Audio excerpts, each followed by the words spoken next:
ఈ విషయంలో మనకు స్పష్టంగా అర్థమవుతుంది. ఎందుకంటే ప్రస్తుతం జరుగుతున్నటువంటి ఓవరాల్ ఎపిసోడ్ చూస్తే ఖచ్చితంగా ఈ కేసులో ఉన్నటువంటి వారందరినీ, అలానే ఏ ఏ ప్రాంతాలతో సంబంధాలు ఉన్నాయో కూడా జనార్దన్ రావు కూడా అరెస్ట్ అయ్యారు కాబట్టి ఆయన ద్వారా కూడా కొంత సమాచారం రాబట్టి చర్యలు తీసుకునే అవకాశం ఉంది. ఏదేమైనా కానీ ఆ సమాచారం కోసం కానీ పరిస్థితుల కోసం ఒక 4 బృందాలు ప్రస్తుతం తిరుగుతున్నాయి అనేది మంత్రి కొల్లు రవీంద్ర మాటల్లో మనకు అర్థమవుతుంది. ఇవాళ ఈ టీమ్స్ గురించి, కల్తీ మద్యం ఎపిసోడ్ గురించి కూడా కొన్ని కీలక వ్యాఖ్యలు చేశారు మంత్రి కొల్లు రవీంద్ర. వారేం మాట్లాడారో కూడా ఒకసారి చూద్దాం.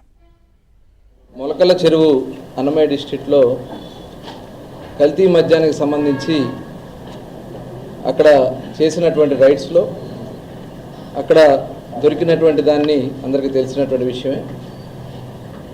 దాని మీద పూర్తి ఎంక్వైరీ జరుగుతూ ఉంది.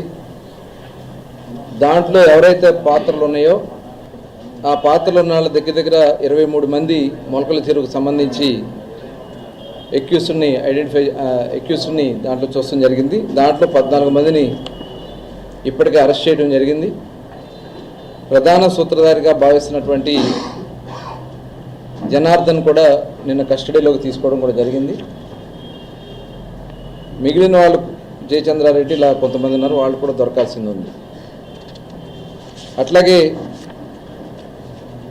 భవానీపురం, ఎన్టీఆర్ జిల్లా భవానీపురంలో దీనికి లింకుగా ఉన్నటువంటి దాన్ని కూడా ఐడెంటిఫై చేయటం, దాన్ని కూడా రైడ్ చేసి దానికి సంబంధించి దగ్గర 12 మంది ఎక్యూస్డ్ని ఐడెంటిఫై చేశాం. 5గురిని అరెస్ట్ చేయడం జరిగింది. 4గురికి పీటీ వారెంట్ ఇవ్వడం కూడా జరిగింది. మిగిలిన వాళ్ళని కూడా ఐడెంటిఫై చేస్తున్నారు. దీనికి మొత్తం 4 టీమ్స్ని ఏర్పాటు చేయడం జరిగింది రాష్ట్ర వ్యాప్తంగా. దీంట్లో లేబుల్స్ కానీ అదంతా కూడా డిజైన్ చేయటం కానీ, ప్రింట్ చేయటం కానీ, దాన్ని చేసిన సంబంధించి హైదరాబాద్లో ఒక టీం దీని మీద వర్క్ చేస్తున్నారు. అలాగే ఒక బెంగళూరులో ఒక టీం ఎవరైతే స్పిరిట్ సప్లయర్స్ ఉన్నారో దానికి సంబంధించి దాని మీద కూడా ఒక టీం వర్క్ చేస్తున్నారు. అట్లాగే బెంగళూరు అవుట్స్కట్స్లో కూడా కొంతమంది ఎవరైతే ఇంకా అరెస్ట్ కావాల్సిన్నారో వాళ్ళ కోసం, ఆచూకీల కోసం తప్పించుతున్నారో వాళ్ళ కోసం ఐడెంటిఫై చేస్తాం. ఇంకొక టీం లోకల్, ఇవన్నీ కూడా చూస్తానికి ఇంకో లోకల్ టీం, మొత్తం ఈ 4 టీమ్స్ కూడా రాష్ట్ర వ్యాప్తంగా చాలా క్షుణ్ణంగా, ఎందుకంటే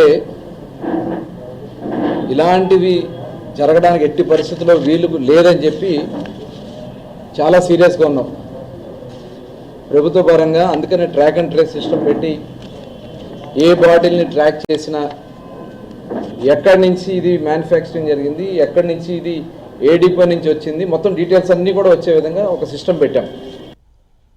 రైట్, ఇది మొత్తానికైతే కల్తీ మద్యం సంబంధించినటువంటి ఎపిసోడ్లో దాదాపు 4 టీములు కూడా వర్క్ చేస్తున్నాయి. ఇటు బెంగళూరు, హైదరాబాద్, అలానే ఆంధ్రప్రదేశ్లో కూడా ఇవి పనిచేస్తున్నాయి. సో లేబుల్ తయారీ దగ్గర నుంచి, ప్రింటింగ్ దగ్గర నుంచి స్పిరిట్ అమ్మేంత వరకు దీంట్లో ఎవరైతే పాత్రదారులు ఉన్నారో వారు కావచ్చు, వారికి సహకరించినటువంటి వ్యక్తులందరినీ గుర్తించి చర్యలు తీసుకునేందుకు సిద్ధమవుతున్నారు. సో అందులో భాగంగానే మొలకల్ చెరువు ఎపిసోడ్లో ఇన్వాల్వ్ అయినటువంటి ఒక్కొక్కరికి సంబంధించినటువంటి ఆచూకీని కూడా